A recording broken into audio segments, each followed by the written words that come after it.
Bapa di surga, penuhilah hati kami yang sudah terbuka untuk firman-Mu. Kami mohon Roh-Mu bekerja, mencerahkan firman-Mu bagi kami. Sehingga firman yang ditaburkan hari ini tidak sia-sia, tetapi akan bertumbuh dan menghasilkan buah di dalam kehidupan kami. Pusatkan hati dan pikiran kami hanya kepada firman-Mu Tuhan.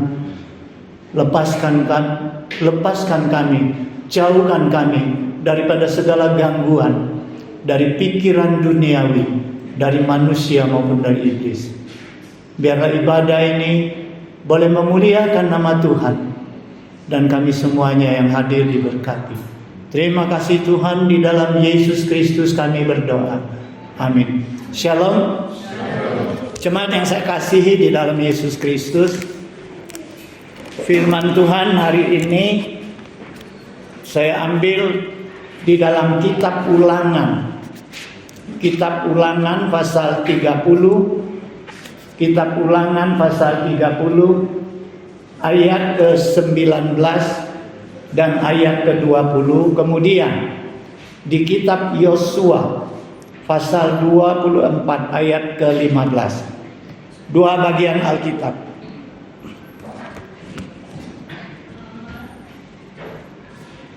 Kitab Ulangan pasal 30 ayat ke-19 sampai ayat ke-20. Bila sudah mendapatkan, kita baca bersama-sama. Ulangan pasal 30 ayat 19 dan 20. Kita mulai. Aku memanggil langit dan bumi menjadi saksi terhadap kamu pada hari ini. Kepadamu kuperhadapkan kehidupan dan kematian, berkat dan kutuk. Pilihlah kehidupan supaya engkau hidup, baik engkau maupun keturunanmu. Dengan mengasihi Tuhan Allahmu, mendengarkan suaranya dan berpaut kepadanya. Sebab berarti hidupmu dan lanjut umurmu untuk tinggal di tanah yang dijanjikan Tuhan dengan sumpah kepada nenek moyangmu, yakni kepada Abraham, Ishak dan Yakub, untuk memberikannya kepada mereka. Kita membaca juga di dalam kitab Yosua pasal yang ke-24 ayat ke-15. Kita mulai. Tetapi jika kamu anggap tidak baik untuk beribadah kepada Tuhan, pilihlah pada hari ini kepada siapa kamu akan beribadah. Allah yang kepadanya nenek moyangmu beribadah di seberang sungai Efrat, atau Allah orang Amori yang negerinya kamu diami ini. Tetapi aku dan seisi rumahku, kami akan beribadah kepada Tuhan. Jemaat yang saya kasihi di dalam Yesus Kristus, dari firman Tuhan dua bagian yang kita baca hari ini, saya mengambil sebuah tema, hidup adalah pilihan. Saudara sekalian, hidup memang menjadi pilihan setiap orang. Siapa sih yang mau pilih kematian? Kecuali mungkin dia tidak waras, atau dia di dalam keadaan stres berat, depresi yang berat. Kalau orang yang waras, tetap dia memilih kehidupan. Nah saudara sekalian, di dalam kehidupan pun kita dihadapi banyak pilihan. Sejak kita bangun pagi sampai kita tidur pada malam hari, pilihan-pilihan harus kita ambil. Contohnya pagi-pagi bangun, kita memilih apakah mau mandi pagi atau tidak. Kemudian ketika kita berpakaian, kita mau memilih pakai kemeja atau pakai kaos. Sarapan pagi kita pilih mau nasi goreng atau super mie atau mie peron mungkin. Ya. Nah saudara sekalian, setelah tamat SMA, Kita pilih mau lanjut kuliah atau cukup mau cari kerja. Sudah tamat kuliah pun masih ada pilihan. Mau melamar pekerjaan atau mau membuka usaha sendiri. Nah saudara sekalian, bagi umat Tuhan, tiba hari Minggu, kita memilih mau ibadah atau mau istirahat. Nggak jadi ibadah hari ini. Nah saudara sekalian, di dalam kehidupan itu banyak pilihan. Nah kalau bisa pilih, kalau hidup itu bisa kita pilih, pasti kita pilih hidup itu yang nyaman, yang baik, yang enak. Kalau kita bisa senyum, kenapa kita harus pilih menangis? Kalau kita bisa pilih ketawa, kenapa kita harus pilih cemberut dan menangis, saudara sekalian? Pasti kalau hidup itu boleh kita pilih hidup yang enak, yang baik, yang nyaman. Tetapi saudara sekalian, apakah hidup kita itu secerah pelangi yang berwarna-warni, atau hidup kita berwarna kelabu, bahkan gelap, pekat? Itu tergantung pilihan kita. Karena pilihan kita menentukan kehidupan kita. Saudara sekalian, ketentuan dan pilihan kita menentukan masa depan kita. Ini pasti. Rasul Paulus mengatakan kepada kita bahwa Tuhan tidak dapat dipermainkan. Di dalam Galatia pasal 6 ayat 7 dan 8. Jangan sesat, kata Paulus. Allah tidak membiarkan dirinya dipermainkan. Karena apa yang ditabur orang, itu juga yang akan dituainya. Sebab siapa menabur dalam daging, ia akan menuai kebinasaan dari dagingnya. Tetapi barang siapa menabur dalam roh, ia akan menuai hidup yang kekal dari roh itu. Nah saudara sekalian, pilihan kita menentukan bagaimana hidup kita di kemudian hari. Alkitab memberikan kita banyak contoh. Kenapa Adam dan Hawa yang tadinya hidup bersama Tuhan di Taman Firdaus tiba-tiba diusir dari taman? Saudara sekalian, karena Adam dan Hawa lebih memilih makan buah pengetahuan daripada memperhatikan peringatan Tuhan. Saudara sekalian, karena pilihan Hawa melanggar perintah Tuhan, sehingga manusia jatuh di dalam dosa, dan dosa mengakibatkan kebinasaan, memisahkan manusia daripada Allah. Kita lihat Lot. Saudara sekalian, pada suatu hari Abraham memanggil keponakannya Lot. Abraham katakan dengan Lot, Lot, tidak baik kalau kita jadi bentrok gara-gara gembala-gembala kita berebut padang rumput untuk kambing domba kita. Nah sekarang kau pilih. Kalau kau pilih ke timur, aku ke barat. Kau pilih utara, aku selatan. Kau silakan pilihlah. Lalu Lot melihat, melayangkan pandangannya. Dia pilih tanah yang penuh kesuburan, karena di situ di lembah Sungai Yordan. Di situ ada kota Sodom dan Gomora. Dia tidak peduli bahwa di tempat yang subur itu manusia berdosa di masa Tuhan. Yang dia lihat apa? Tanah itu subur, sangat menyajikan. Kalau dia ada di situ, dia dapatkan tanah itu, maka dia akan menjadi lebih makmur, lebih kaya. Oleh sebab itu, dia tidak pikir panjang. Dia pilih tanah itu. Saudara sekalian, akibatnya apa?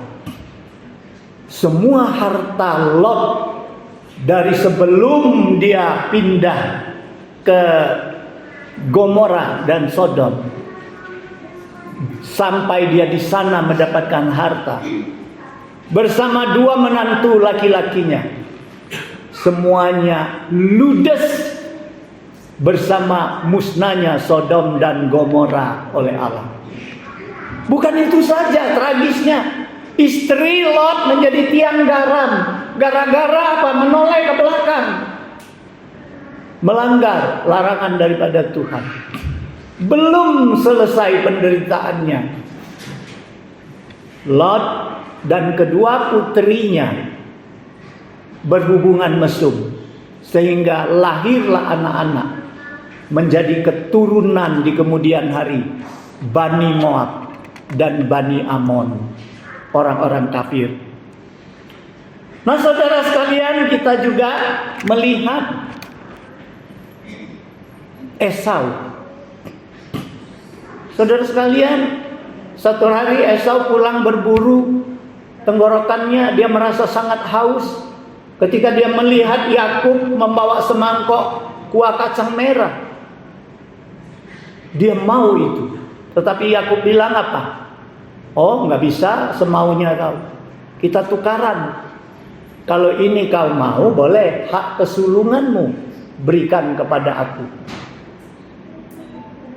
Esau harus pilih, mau kuah kacang merah atau mempertahankan hak kesulungannya. Karena kalau hak kesulungan itu, anak sulung itu mempunyai hak menerima berkat Tuhan melalui papanya nanti. Berkat kesulungan itu sangat besar. Dia menghadapi 2 pilihan. Akhirnya apa? Dia pilih kuah kacang merah. Dia pikir, ini hak kesulungan, ini dia meremehkan itu. Dia jual itu kepada Yakub. Saudara sekalian, akibatnya apa? Akibatnya Allah lebih memberkati Yakub daripada Esau. Yakub mendapatkan berkat kesulungan daripada ayahnya Ishak, tetapi Esau mendapat berkat yang lebih kecil. Nah, saudara sekalian, kita juga melihat bagaimana Nabi Yunus. Suatu hari Tuhan katakan, Yunus, kau pergi ke Niniwe. Kau beritahu kepada orang-orang di Niniwe, peringatkan mereka bertobat. Kalau tidak, 40 hari lagi aku tunggang langgangkan itu Niniwe. Tapi Yunus, dia tidak pilih Niniwe. Dia tidak suka ke Niniwe. Kenapa? Karena di Niniwe itu tinggal orang-orang kafir. Yunus tidak suka dengan orang-orang kafir. Dia pikir, ya syukurlah kalau ditunggang balikkan oleh Tuhan Niniwe, dibunuh, dibasmi lah orang-orang kafir itu. Kenapa aku harus tegur mereka? Jangan-jangan nanti kalau aku tegur mereka bertobat, Tuhan menyesal, tidak jadi membasmi kota Niniwe. Akhirnya dia pilih kemana? Dia pilih ke Tarsis. Dia tidak pergi ke Niniwe. Saudara sekalian, dia lebih mementingkan kehendak dia. Dia pergi ke Tarsis. Nah, saudara sekalian, akibatnya apa? Karena pilihannya, dia harus mendekam di perut ikan 3 hari 3 malam. Bayangkan bagaimana menderitanya mendekam di dalam perut ikan sampai 3 hari 3 malam. Kalau dia tidak bertobat, dia akan mati di sana. Nah, saudara sekalian, kita juga melihat Yudas. Yudas Iskariot lebih memilih 30 keping perak daripada Yesus gurunya. Gara-gara 30 keping perak, dia jual gurunya. Dan akibatnya apa? Akibatnya dia menyesal. Sudah menyesal, dia menggantung dirinya.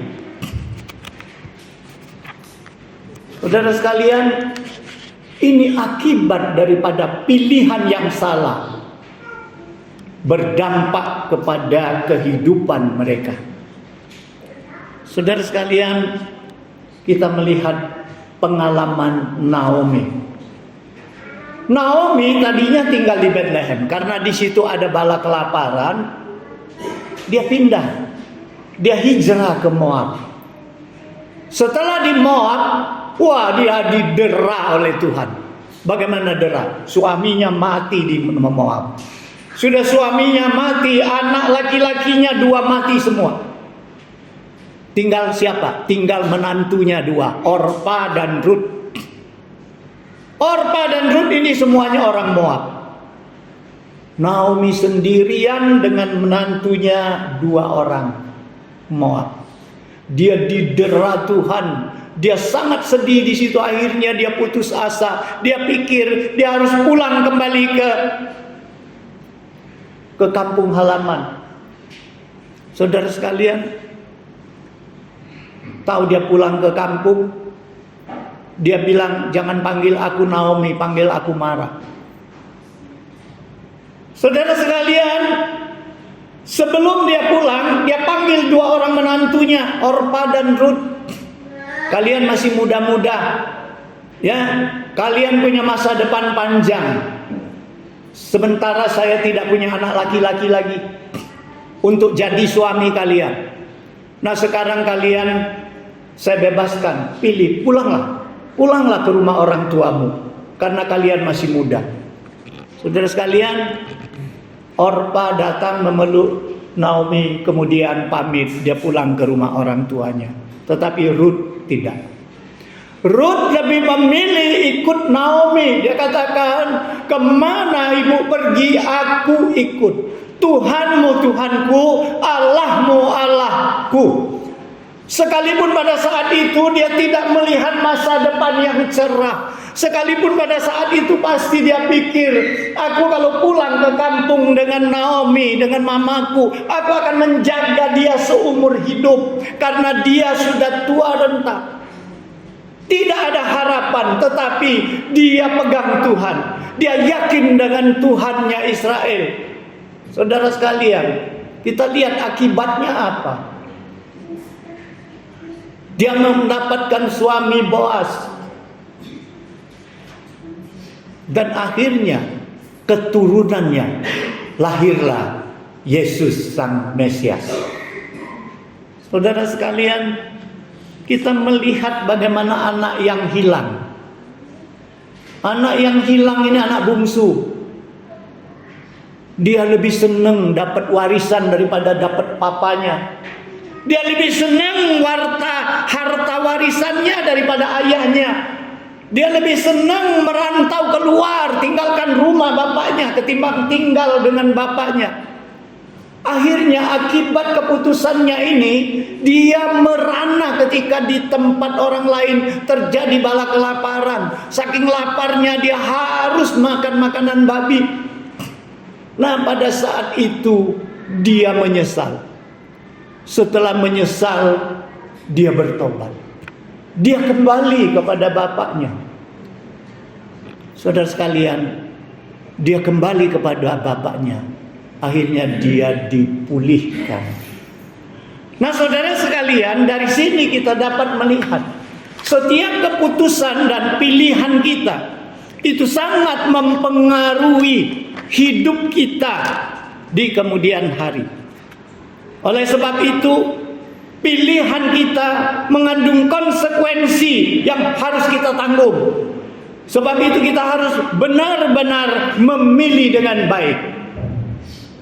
Saudara sekalian, ini tidak heran ya, ketika Musa dan Yosua, 2 pemimpin besar bangsa Israel, di dalam peristiwa memimpin bangsa Israel keluar dari tanah berbudakan Mesir menuju tanah perjanjian Kanaan. Saudara sekalian, 40 tahun di padang gurun, bangsa Israel jatuh bangun. Karena apa? Ketika mereka tegar tengkuk, ketika mereka keras kepala, mereka jatuh. Ketika mereka menyesal, mereka bertobat, mereka dibangkitkan kembali. 40 tahun jatuh bangun. Saudara sekalian, akhirnya Musa menjelang akhir hidupnya, dia kumpulkan bangsa Israel. Itu ayat yang kita baca tadi. Musa katakan, demi langit dan bumi menjadi saksi bagimu. Sekarang aku perhadapkan kamu kematian dan kehidupan. Yang mana kamu pilih, aku hadapkan kamu berkat dan kutuk. Yang mana kamu yang mau pilih? Pilihlah kehidupan. Saudara sekalian, Musa menekankan kepada bangsanya, pilihlah kehidupan, jangan pilih kematian. Pilihlah Tuhan, jangan pilih dunia. Jangan pilih ilah bangsa lain. Saudara sekalian, kita tahu Yosua, penerus daripada Musa, ketika memimpin bangsa Israel menyeberang sungai Yordan, memenangkan Yeriko, dan kemudian masuk ke tanah Kanaan. Saudara sekalian, sebelum Yosua menghembuskan nafasnya yang terakhir, dia juga kumpulkan bangsa Israel. Dan bacaan kita tadi mengatakan, sekarang pilih, kamu mau menyembah Tuhan nenek moyangmu, atau kamu mau menyembah ilah bangsa kafir yang kamu diami tempatnya. Tetapi aku dan seisi keluargaku, kami akan beribadah kepada Tuhan. Nah, saudara sekalian, bukankah kita juga seringkali seperti Adam dan Hawa? Kita lebih memilih mematuhi suara iblis daripada peringatan Tuhan. Kita lebih mau dengar bisikan iblis daripada mendengar perintah Tuhan. Kita lebih suka berdialog dengan iblis daripada berkomunikasi dengan Tuhan. Hati-hati saudara sekalian. Kita juga seringkali seperti Lot. Kita seringkali memilih berkat yang kita lihat dengan mata. Kita tidak memilih mengabaikan berkat yang kekal dari Tuhan, yang tidak bisa kita lihat dengan mata. Bahkan tidak segan-segan kita mau mendapatkan harta itu bersama orang-orang yang berdosa. Saudara sekalian, kita juga sering seperti Esau. Kita lebih tergiur dengan kenikmatan dunia daripada kita lebih tergiur dengan kenikmatan dunia dan melepaskan berkat yang daripada Tuhan. Saudara sekalian, kita juga seperti Yunus. Kita lebih mempertahankan kehendak kita daripada kehendak Tuhan. Kita mau Tuhan turuti kehendak kita. Kita berdoa, Tuhan, aku ingin kau seperti ini. Tolong aku seperti ini. Kita mau ngatur Tuhan. Kita mau Tuhan turut kehendak kita, ketimbang kita mau mematuhi kehendak Tuhan. Saudara sekalian, kita juga bisa seperti Yudas. Karena uang, karena kedudukan, karena kekayaan, kita jual iman kita. Bahkan kita jual Tuhan kita. Jadi saudara sekalian, mari hari ini kita belajar dengan Rut. Kita belajar dia setia kepada Tuhan. Dia percaya sebagaimana hidupnya nampaknya tidak mempunyai harapan. Tetapi dia yakin di dalam tangan Tuhan, Tuhan akan menetapkan jalannya yang indah. Saudara sekalian, kita juga harus belajar dengan anak yang bungsu ini, anak yang hilang ini. Ketika kita salah pilih di dalam hidup kita, kita segera bertobat, kita kembali lagi kepada Bapa supaya kita dipulihkan oleh Allah. Saudara sekalian, jangan kita anggap kalau hidup kita susah, itu sudah diatur Tuhan. Jangan kita anggap bahwa kalau kita mendapat jodoh yang tidak sepadan, itu Tuhan yang salah. Jodoh itu di tangan Tuhan.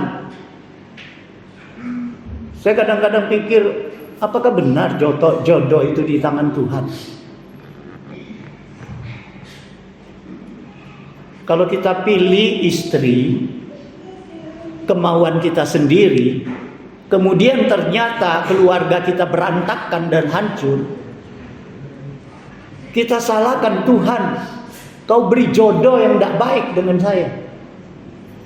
Saya kadang pikir, kalau saya umpamakan seperti ini, tidak ya, tidak. Karena apa? Karena Tuhan bukan menentukan jodoh kita, bukan menentukan kita harus menikah dengan siapa, bukan.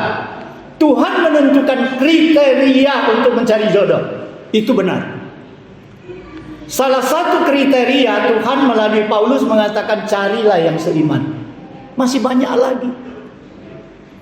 Ya, wanita yang bagaimana yang terpuji di hadapan Tuhan, laki-laki yang bagaimana yang diberkenan di hadapan Tuhan. Di dalam firman Tuhan, Tuhan sudah memberikan kriteria mencari jodoh. Kalau kita melanggar kriteria itu, kita mendapat jodoh yang tidak tepat. Jangan salahkan Tuhan. Demikian juga hidup kita. Kalau kita hidup di dalam kesengsaraan, kita harus koreksi. Jangan-jangan pilihan kita yang menyebabkan itu. Jangan-jangan kesalahan kita. Saudara sekalian, ada enggak kehidupan yang susah diatur oleh Tuhan? Tuhan tidak pernah merancang kecelakaan di dalam hidup kita. Tuhan akan merancang kesejahteraan di dalam hidup kita. Itu dituliskan di dalam Yeremia pasal 29 ayat 11. Tuhan tidak merancang kecelakaan bagi hidup kita. Yang Dia rancang adalah damai sejahtera dan masa depan yang penuh harapan. Saudara sekalian, itu rancangan Tuhan. Tetapi apabila kita menemukan keadaan yang berbalik, kita harus koreksi. Apakah ini ulah kita? Ataukah ini ulah orang lain terhadap kita? Saudara sekalian, tidak mustahil ya, kita ikut Tuhan, kita bisa menderita. Kita lihat bagaimana Ayub. Tapi yakinlah, kenapa Ayub bisa menang akhirnya? Karena dia tetap hidup di dalam Tuhan dan tidak tinggalkan Tuhan. Ada Tuhan yang memberikan dia kekuatan untuk menjalani hidup yang susah itu. Penderitaan itu. Akhirnya penderitaan itu menjadi berkat bagi dia. Ujungnya Ayub 2 kali lipat diberkati oleh Tuhan. Saudara sekalian, Tuhan tidak merancang kecelakaan. Tuhan merancang damai sejahtera dan masa depan yang penuh harapan. Jadi hari ini, kalau saya katakan aku sudah memilih Tuhan dengan tepat, buktinya di mana? Buktinya di mana?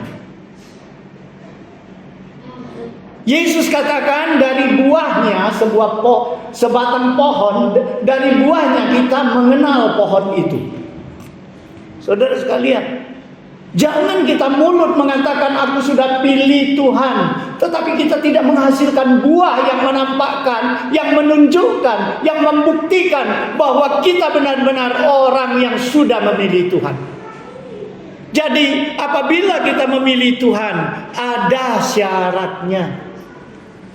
Kita lihat apa yang dikatakan Musa. Musa bilang, pilihlah kehidupan, jangan pilih kematian. Pilihlah berkat, jangan pilih kutuk. Tetapi Musa melanjutkan, mengasihi Tuhan Allah, mendengar suaranya, dan berpaut kepadanya. Inilah 3 syarat yang harus kita penuhi. Kalau kita sudah penuhi 3 syarat ini, kita dapat mengatakan bahwa pilihanku sudah tepat. Kalau tidak, kita hanya ngomong doang, nggak ada bukti, nggak ada buah. Saudara sekalian, mengasihi Tuhan, ini syarat pertama. Ketika kita mengasihi Tuhan, maka segala perbuatan kita untuk kemuliaan Tuhan. Ketika kita mengasihi Tuhan, maka hidup kita juga kita berikan kepada Tuhan. Biar Tuhan yang atur. Yang kedua, mendengar suara Tuhan. Suara Tuhan adalah firman Tuhan. Kalau mendengar suara Tuhan bukan sekedar mendengar, masuk kiri, keluar kanan, bukan. Di sini mendengar mengatakan apabila kita dengar, kita lakukan. Ini syarat yang kedua, melakukan, mendengar dan melakukan firman Tuhan. Yang ketiga, berpaut kepadanya. Berpaut itu berpaut, kayak berpelukan, bergaul. Itulah arti daripada berpaut. Jadi orang yang bergaul dengan Tuhan setiap hari punya komunikasi yang akrab kepada Tuhan. Nah, saudara sekalian, kalau hidup kita sudah kita jalankan tiga hal ini, mengasihi Tuhan, mendengar firman-Nya dan melakukan firman-Nya, kemudian aku bergaul dan berkomunikasi dengan Dia, maka kita dapat mengatakan aku sudah tepat memilih Tuhan. Jadi saudara sekalian, sudahkah kita memenuhi syarat ini? Ada suatu ilustrasi di atas makam seorang bishop Anglikan di Westminster Abbey. Di batu nisannya itu tertulis demikian: saya ingin waktu muda saya ingin mengubah dunia, tapi setelah tua saya ingin mengubah negara dan keluarga. Namun semuanya gagal. Akhirnya aku sadar, jika saya dapat mengubah diri saya sendiri dan memberikan teladan, maka saya dapat mengubah keluarga dan dunia. Saudara sekalian, batu nisan ini ditulis demikian adalah pesan daripada Bishop Anglikan ini. Dia mengumpulkan pengalaman hidupnya. Bagaimana pertama dia ingin merubah dunia ini. Enggak jadi, enggak kuat. Sudah, rubah keluarga aja. Luar negara, lebih kecil lagi. Merubah negara dan keluarga aja, enggak berhasil. Akhirnya, di dalam akhir hidupnya dia sadar, dia harus merubah dirinya dulu. Merubah dirinya dulu. Setelah dia merubah dirinya dan memberikan teladan, maka dia dapat merubah keluarganya, merubah negaranya, dan merubah dunia. Saudara sekalian, ilustrasi ini mau katakan kepada kita, nasib kita di tangan kita. Jangan salahkan Tuhan. Kalau kita menabur jelek, kita mendapatkan menuai jelek. Kita harus berbuat baik, karena di tangan kita masa depan kita. Memang Tuhan akan berkati orang yang berusaha dengan baik, dan Tuhan tidak akan memberkati orang yang berlaku sembrono. Saudara sekalian, karena kita penentu masa depan kita, hidup kita. Apa yang kita kerjakan masa lampau itu akan berdampak pada masa ini. Dan apa yang kita kerjakan masa ini itu akan membuat kita menjadi apa di masa yang akan datang. Saudara sekalian, ingat, kenapa kita bisa seperti ini sekarang? Oh, ini kadang-kadang dari dulu ya, akibat kelakuan kita dulu. Jadi apa yang saya lakukan hari ini, hati-hati, itu akan berdampak kepada anak cucu kita di kemudian hari. Oleh sebab itu ilustrasi ini mengatakan, perbaiki diri kita, pilihlah yang tepat, jalanilah, hiduplah di dalam Tuhan, kasihilah Dia, dengarlah firman-Nya, bergaullah dengan Tuhan, maka engkau akan memberikan dampak kepada sekitarmu. termasuk anak cucumu akan menikmatinya. Saudara sekalian, hari ini tema kita, hidup adalah pilihan. Sudahkah kita koreksi? Apakah pilihan kita sudah tepat? Sekali lagi, kalau kita katakan tepat, buktinya adalah buahnya. Bagaimana kegiatan kita di dalam ibadah? Bagaimana kegiatan kita di rumah berdoa, membaca firman, dan bagaimana kita bergaul dengan Tuhan? Bagaimana partisipasi kita di dalam pelayanan Tuhan? Bagaimana pengorbanan kita untuk pelayanan Tuhan? Inilah membuktikan apakah kita hidup di dalam Tuhan atau kita hanya berkata-kata saja. Mari kita berdoa. Bapa di surga, kami bersyukur kepadamu. Kami mohon firman-Mu hari ini menggugah hati kami, membuka mata hati kami. Sehingga kami tahu apakah kami sudah memilih tepat. Apakah kami sudah memilih Tuhan, memilih kehidupan. Biarlah Tuhan Kau mengajar kami, supaya kami tahu bahwa di dalam memilih kami harus memilih Tuhan. Karena Tuhan adalah sumber segala berkat. Supaya kami membuktikan dengan cara kami mengasihi Tuhan, mendengar firman-Mu, dan bergaul dengan Tuhan. Dan kami akan menjalani hidup kami di dalam bimbingan Tuhan. Suka duka Tuhan bersama kami. Dan akhirnya kami akan keluar sebagai pemenang. Terima kasih Tuhan. Di dalam Yesus Kristus kami berdoa. Amin. Mari kita menyanyi lagu kita yang terakhir, Ku Mau Cinta Yesus.